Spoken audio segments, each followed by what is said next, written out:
The contract felt like a brand against my skin, the ink still wet as they celebrated.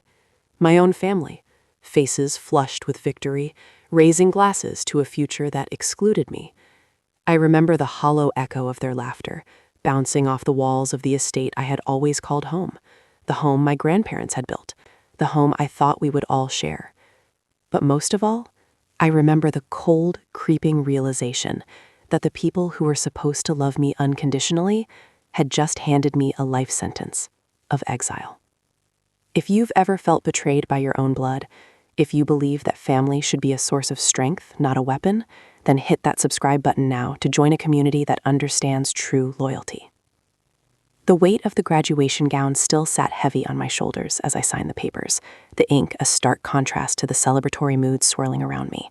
Freshly graduated, degree in hand, and ready to quietly execute the plan I had been meticulously crafting since the moment I overheard my mother and sister plotting my future, a future conveniently absent of any inheritance.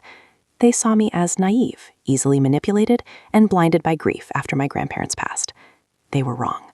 Weeks before graduation, I had worked tirelessly with our family lawyer to establish an irrevocable trust, legally transferring ownership of my grandparents' $1 million estate into protective custody, with me as the sole beneficiary and trustee. I didn't argue when my mother, Carol, smiled with saccharine sweetness and told me to be out of the house by Friday.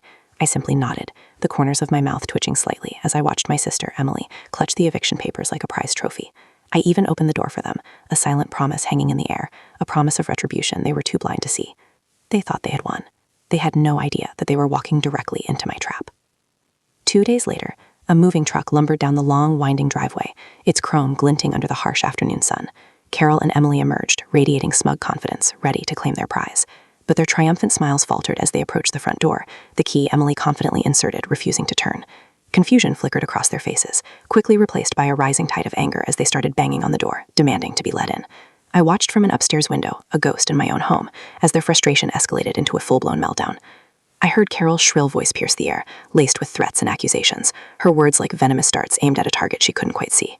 Emily, her face contorted with rage, started kicking the door, her designer boots no match for the solid oak.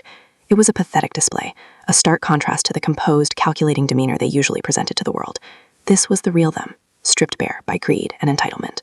This was the moment they revealed their true colors. My name is Mia, and I was ready. The person I trusted most was one of them. My uncle, David, Carol's own brother, had feigned sympathy, offering me a shoulder to cry on after my grandparents' passing.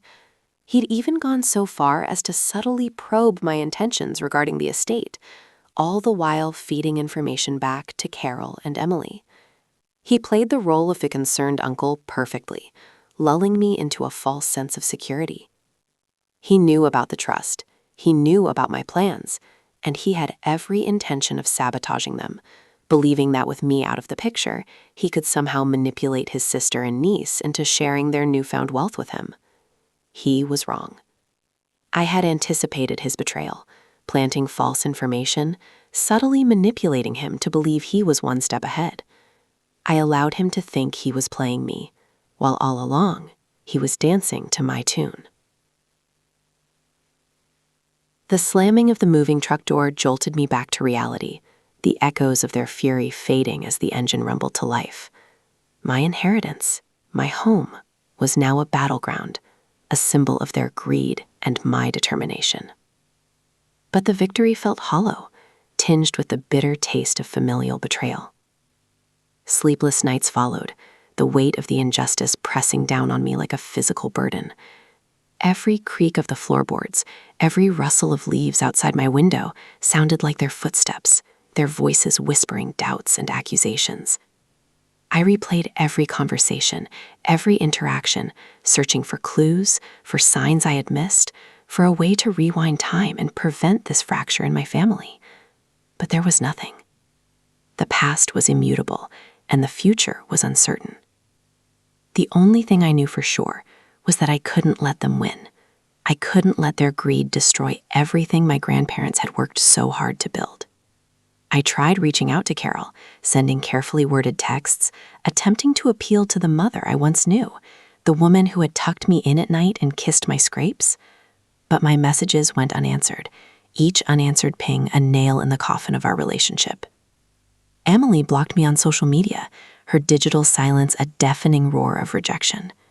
Even David, the supposed mediator, refused my calls, his feigned concern replaced by a cold, calculated indifference. I was alone, ostracized, and facing a formidable enemy armed with years of manipulation and a ruthless hunger for power. I consulted with the family lawyer, Mr. Thompson, a kind older man who had known my grandparents for decades. He assured me that the trust was airtight, that Carol and Emily had no legal recourse. But he also warned me about their tenacity, their willingness to bend the rules, to exploit loopholes, to fight dirty. He advised me to be prepared for anything, to document everything, and to trust no one. His words were a chilling reminder of the storm that was brewing, a storm that threatened to engulf me and everything I held dear. The first blow came swiftly and unexpectedly. A notice arrived in the mail, a formal complaint filed by Carol, accusing me of elder abuse and financial impropriety, claiming that I had manipulated my grandparents in their final years to gain control of the estate. The allegations were absurd, baseless, and utterly infuriating. I had dedicated my life to caring for my grandparents, sacrificing my own ambitions and desires to ensure their comfort and well-being. To be accused of exploiting them, of betraying their trust, was a profound insult, a deep wound that cut me to the core. I felt a surge of anger, a burning desire to lash out, to defend myself against these vile accusations. But Mr. Thompson cautioned against reacting emotionally, advising me to remain calm and composed, to let the legal process unfold. He assured me that he would fight these charges vigorously, that he would expose Carol's lies and protect my grandparents' legacy. But the damage was done. The accusations, however false, cast a shadow over my reputation, tainting my relationships with friends and acquaintances.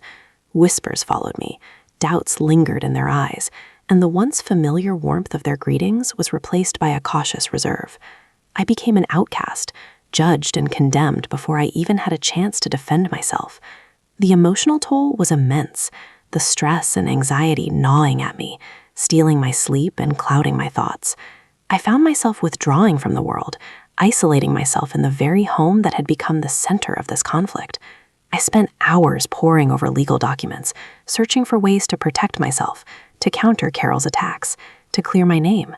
I felt like a prisoner in my own life, trapped in a nightmare of betrayal and deceit. Then came the whispers about my business. I had always dreamed of opening a small bakery. I'd spent months perfecting recipes, dreaming of the day when I could share my creations with the world. The inheritance was supposed to be my startup capital. Carol, through her network of connections, started spreading rumors about my instability, questioning my ability to manage a business, and insinuating that I was using the trust fund irresponsibly. Suppliers became hesitant, loans were denied, and potential investors backed out. My dream, my passion, was slowly crumbling before my eyes, suffocated by Carol's relentless campaign of sabotage. The weight of it all felt crushing, the injustice unbearable. I wanted to scream, to fight back, to expose Carol's lies for what they were. But I knew that any rash action would only play into her hands, further validating her claims of instability and recklessness. I had to be smarter, more strategic, more patient. I had to find a way to turn the tables, to use their own tactics against them. And that's when the seed of an idea began to sprout, a plan for retribution that would be as calculated and devastating as their betrayal. The silence became my enemy. The grand estate, once a symbol of family and love, now echoed with the ghosts of shattered memories. The accusations piled up, each one a carefully crafted lie designed to dismantle my life. My few remaining friends, unsure of what to believe, began to distance themselves. Even Mr. Thompson, while steadfast in his legal defense, couldn't mask the growing concern in his eyes. I was losing. Carol and Emily were systematically isolating me, stripping away my support network, and poisoning the well of public opinion. My dreams of opening a bakery faded, replaced by a gnawing fear that they would take everything from me. One evening, I found myself standing on the balcony overlooking the gardens my grandparents had so lovingly cultivated. The moon hung heavy in the sky, casting long, distorted shadows across the manicured lawns. The air was thick with the scent of jasmine, a fragrance that once brought me comfort, now felt like a suffocating reminder of everything I had lost. I stared out at the darkness, a wave of despair washing over me. They were winning.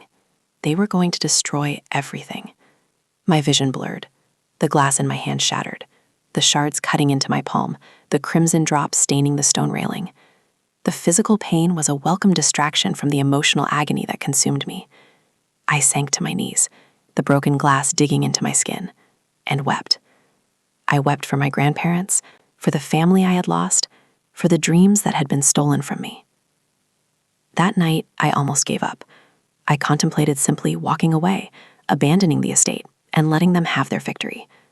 But as I sat there, bleeding and broken, a flicker of defiance ignited within me. My grandparents didn't raise a quitter.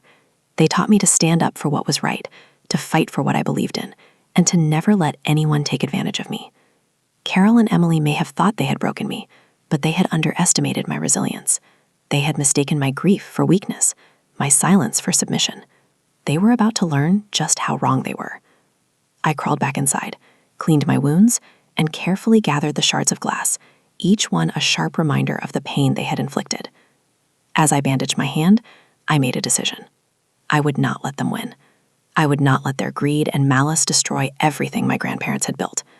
I would fight back, not with anger or emotion, but with cold, calculated precision.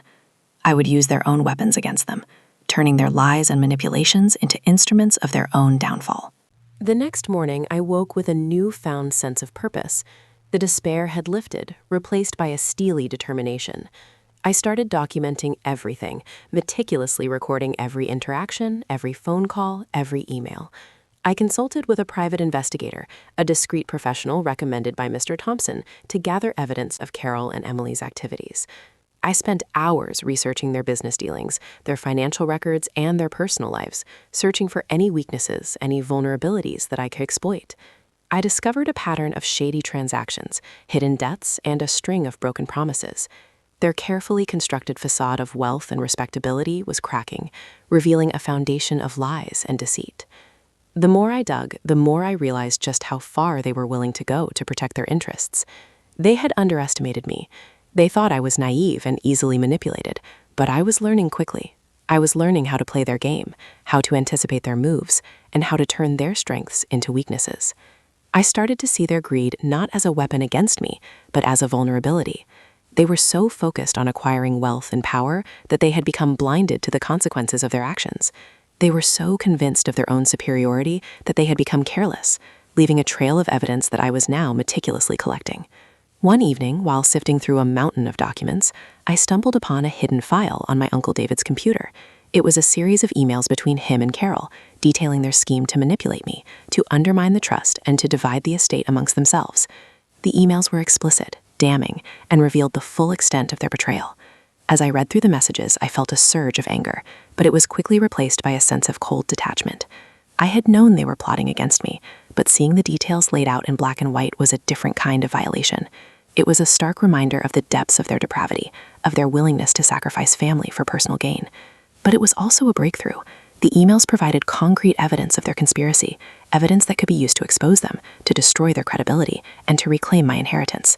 As I copied the files onto a secure drive, I felt a sense of satisfaction, a sense that the tide was finally turning. The game had changed. I was no longer the victim. I was the strategist. I was the one pulling the strings. And Carol, Emily, and David were about to learn that revenge is a dish best served cold.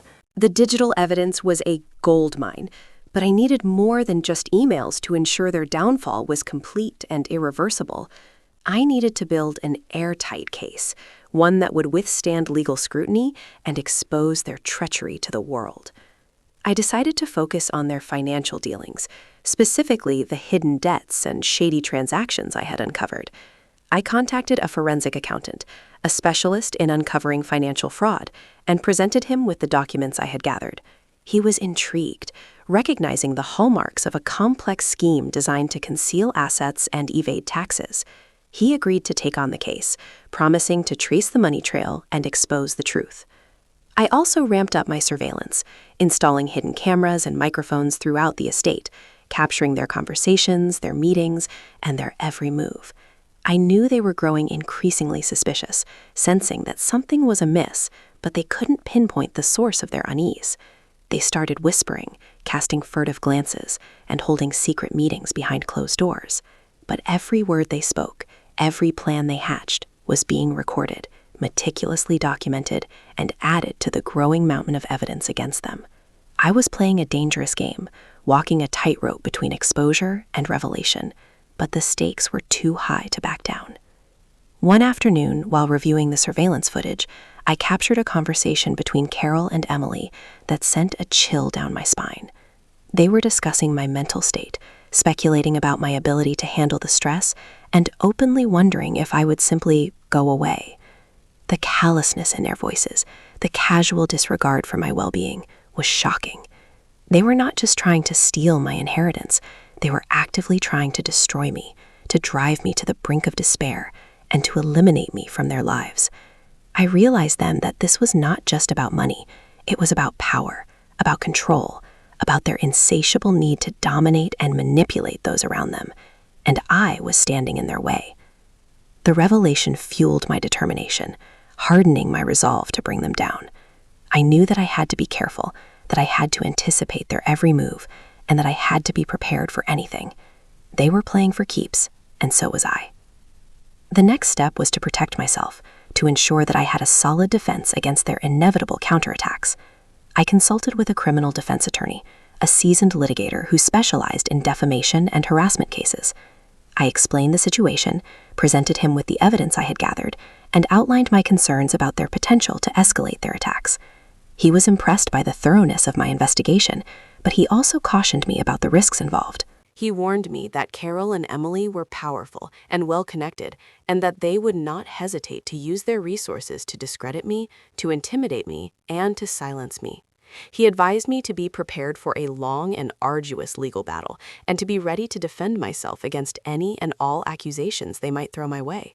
He also stressed the importance of maintaining my composure, of avoiding any actions that could be construed as aggressive or retaliatory, and of letting the legal process unfold. His words were a sobering reminder of the challenges ahead, but they also gave me confidence that I was on the right track, that I was building a solid foundation for my defense. Meanwhile, I continued to play the part of the grieving, vulnerable niece, allowing them to underestimate me, to believe that they had me cornered. I attended family gatherings, smiled politely, and listened patiently to their veiled insults and subtle provocations. I even feigned ignorance about their financial schemes, pretending to be oblivious to their manipulations. But all the while, I was gathering information, collecting evidence, and preparing for the moment when I would finally reveal my hand. The anticipation was almost unbearable, the desire to expose them growing stronger with each passing day. But I knew that I had to be patient, that I had to wait for the perfect opportunity, and that I had to make sure that my plan was foolproof. The moment was coming. I could feel it, and when it arrived, it would be swift, decisive, and utterly devastating. I had set the stage, gathered my forces, and sharpened my weapons. The final act was about to begin. Their biggest weakness, they believed they were untouchable. They flaunted their wealth, their connections, and their influence, convinced that they were above the law, that they could get away with anything. This arrogance was their undoing. They became careless, complacent, and increasingly reckless in their pursuit of power and wealth. They left a trail of evidence, a web of lies, and a collection of enemies that would ultimately lead to their downfall. I watched them, studied them, and waited for the opportune moment to strike. It arrived during Carol's annual charity gala, a lavish affair attended by the city's elite, a gathering of politicians, business leaders, and social influencers. It was the perfect venue to expose their treachery, to reveal their true colors to the world, and to dismantle their carefully constructed facade of respectability. I knew that the fallout would be immense, that their reputations would be shattered, and that their lives would be forever changed. But they had brought this upon themselves. They had chosen to betray me, to steal from me, and to try to destroy me. And now they were about to face the consequences of their actions. The invitations had been sent, the stage was set, and the curtain was about to rise. The night of the gala arrived, draped in an artificial elegance that concealed the viper's nest beneath. I wore a borrowed dress, a simple black gown that allowed me to blend into the shadows, to observe without being observed. My face was carefully neutral, betraying none of the anticipation that churned within me. Carol and Emily, resplendent in designer dresses and dripping in jewels, moved through the crowd like royalty, basking in the admiration of their peers. They paused to exchange pleasantries with politicians, flattered wealthy donors, and generally solidified their positions as pillars of the community. Little did they know, their reign was about to end. I circulated amongst the guests, a ghost in their gilded cage, listening to their conversations, observing their interactions, and ensuring that everything was in place for the evening's grand finale. The private investigator I had hired was stationed near the sound system, ready to execute the plan on my signal. The forensic accountant was mingling with the financial elite, subtly steering conversations towards Carol and Emily's questionable business practices. And I, the grieving niece, was simply enjoying the party, waiting for the perfect moment to strike. I made sure to keep Mr. Thompson close by, his presence a calming reassurance amidst the storm I was about to unleash. He knew the broad strokes of the plan, understanding that tonight the legal dam would break. As the evening progressed, Carol took to the stage to deliver her annual speech, a self-congratulatory address about the importance of philanthropy and the vital role that she and Emily played in the community. Her voice, amplified by the sound system, filled the ballroom, each word a carefully crafted lie designed to perpetuate her image as a benevolent benefactor. It was almost too much to bear. The urge to rush the stage and expose her then and there was almost overwhelming. But I resisted, reminding myself that patience was my greatest weapon. I glanced at the private investigator, a silent signal that the moment was approaching.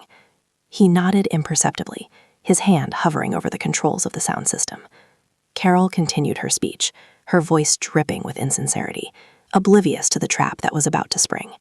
She spoke of integrity, of honesty, of the importance of family, each word a knife twisting in my gut. My vision blurred. I focused on a point in the distance, trying to regain my composure, to steel myself for what was about to happen. They would never speak of these things again. Then, as Carol reached the crescendo of her speech, I gave the signal. The private investigator pressed a button, and the music that filled the ballroom cut out abruptly. A hush fell over the crowd as all eyes turned to the sound system, wondering what was happening. Before anyone could react, a new sound filled the room, Carol's voice, but not the polished, philanthropic voice they were accustomed to hearing. This was Carol unfiltered, Carol behind closed doors, Carol plotting and scheming with Emily to manipulate me, to steal my inheritance, and to destroy my life. The emails, the recordings, the surveillance footage, all of it was broadcast throughout the ballroom, exposing their treachery for all to hear. Gasps of shock rippled through the crowd as people recognized the voices, as they realized the extent of Carol and Emily's deception. The carefully constructed facade of wealth and respectability began to crumble before their very eyes. Carol stood on the stage, frozen in place, her face a mask of horror as her own words condemned her.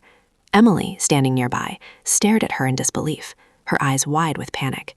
Their world was collapsing. The ballroom erupted in chaos. Guests began whispering, pointing, and casting accusing glances at Carol and Emily. Politicians distanced themselves, donors withdrew their pledges, and social influencers scrambled to disassociate themselves from the scandal. The very people who had once admired and respected them now shunned them, their reputations tarnished beyond repair.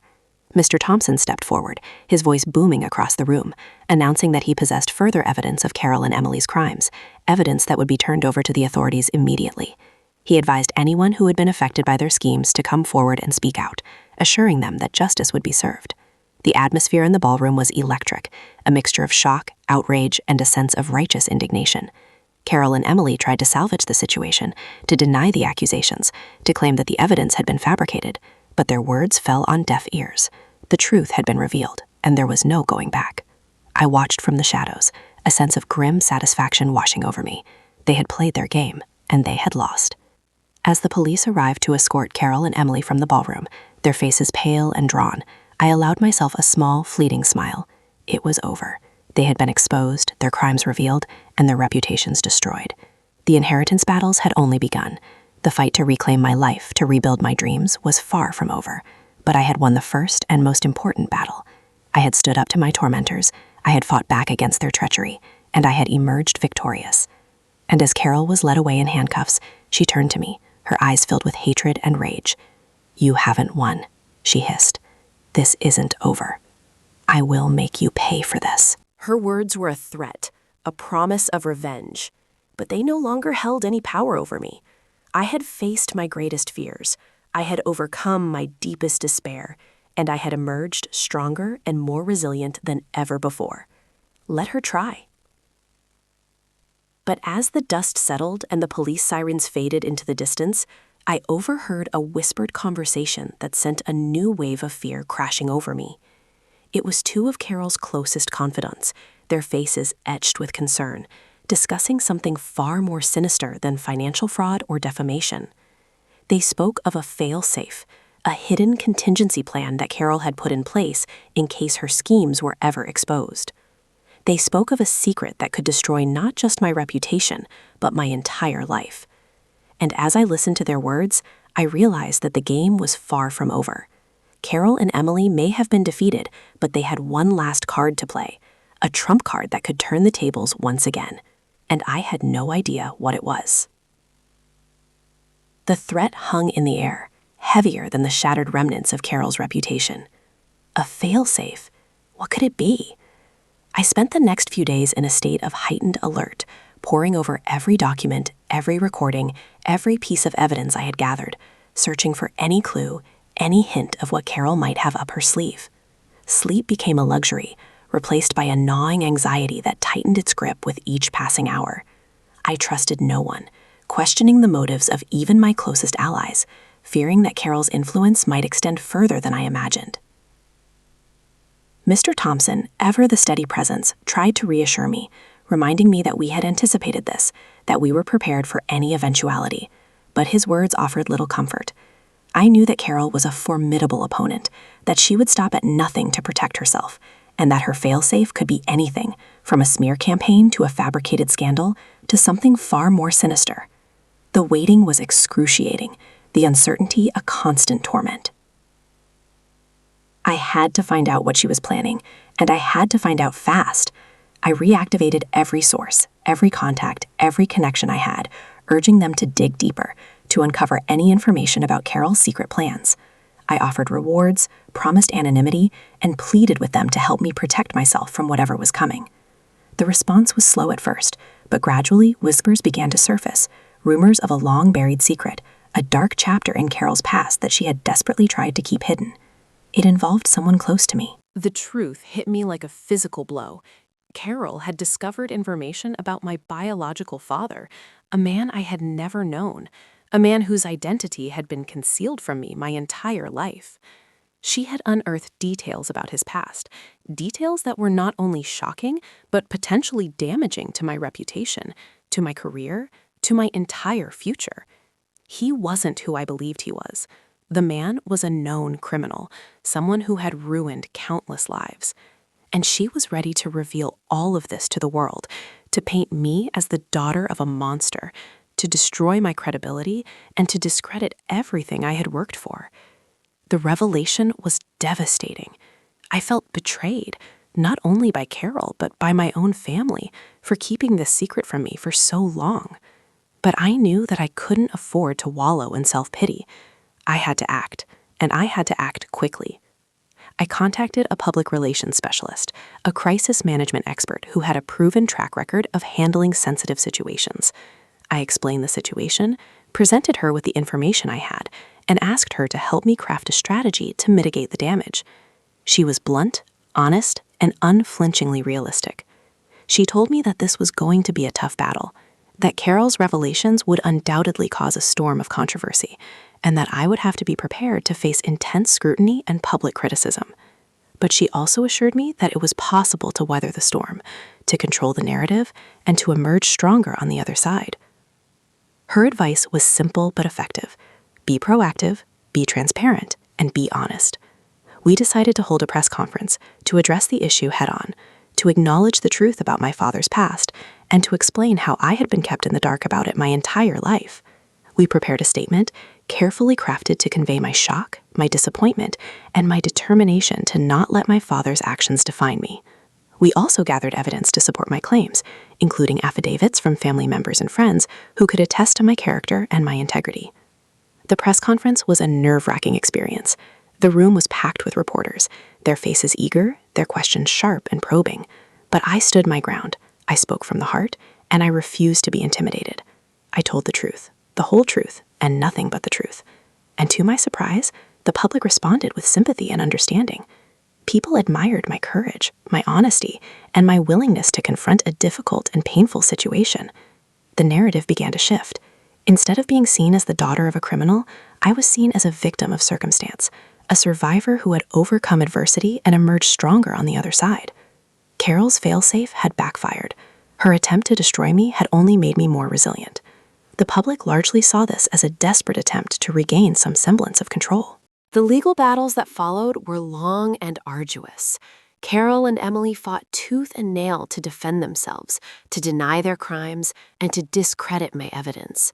They hired the best lawyers, they employed every legal trick in the book, and they tried to drag me through the mud. But I refused to give up. I had justice on my side, and I had a team of dedicated professionals who were determined to see this through to the end. And in the end, we prevailed. Han and Emily were found guilty of fraud, embezzlement, and conspiracy. They were stripped of their wealth, their assets were seized, and they were sentenced to a lengthy prison term. Their reputations were shattered, their social circles evaporated, and their lives were ruined. They had lost everything. As the judge read out the verdict, I watched them, their faces pale and drawn, their eyes filled with a mixture of anger, regret, and despair. I felt no joy, no elation, only a profound sense of sadness. They had brought this upon themselves, but it was still a tragedy to see them fall so far. I walked away from the courthouse, the weight of the past finally lifted from my shoulders. The inheritance was mine, but more importantly, my life was mine again. I was free to rebuild, to dream, to create a future that was not defined by the actions of others. I felt their gaze, but did not turn back. Justice had been served, but it had come at a cost. I had lost family, friends, and a part of myself in the process. But I had also gained something invaluable: strength, resilience, and a deeper understanding of the human spirit. They lost everything. I just smiled. Revenge isn't sweet. It's necessary. Would you have done the same? Let me know in the comments. Subscribe for more justice.